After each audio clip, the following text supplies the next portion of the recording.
Mr. Speaker, the Prime Minister keeps contradicting himself, yet Canadians deserve a sincere response from him. Yesterday, he fired the MP from Surrey Centre as the BC caucus chair, and today he said that person was personally responsible for inviting Mr. Atwal.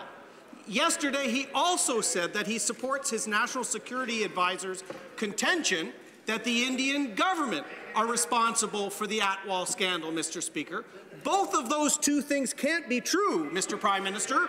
Which one is true?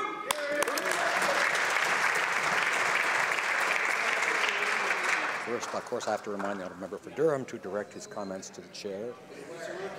The right honourable Prime Minister.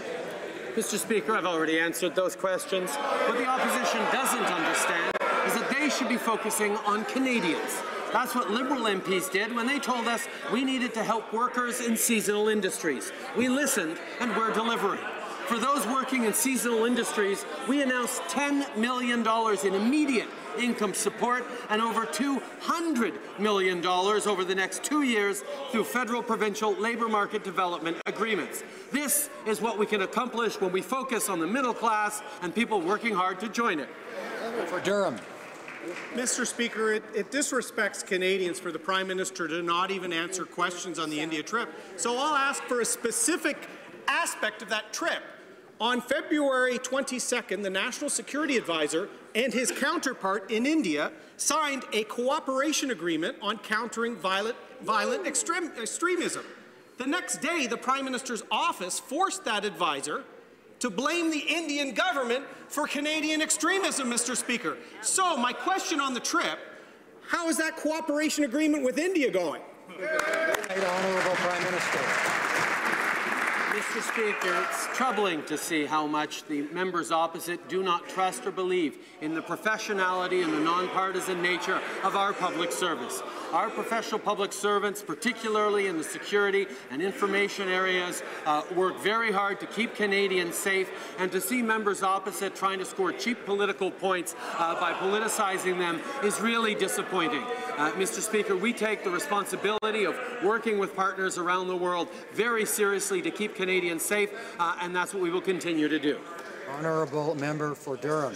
The Prime Minister is sullying the reputation of one of those fine public servants, and I'll use an example from 2010 when CSIS suggested foreign agents were at play in Canada. The MP for Ajax, now the Parliamentary Secretary for Public Safety, said at the time it was wrong for a cloud to be hanging over the head of an entire community at that time, Mr. Speaker. Well, now the Prime Minister's actions and those of his office are hanging a cloud over one of the biggest countries in the world and our friends in India, Mr. Speaker. So will the Prime Minister finally table one shred of truth to this crazy India conspiracy theory? Honourable Prime Minister. Mr. Speaker, Canada and India have a long tradition of bilateral relations built on the traditions of democracy, pluralism, and strong people-to-people ties. Indo-Canadians, including those of the Sikh faith, have made immense contributions to Canada. We believe that the freedom of speech and expression are at the core of democracy, both at home in Canada and around the world. These rights are universal, and we will work and collaborate with people all around the world to advance those rights. On this side of the House, we take that very seriously.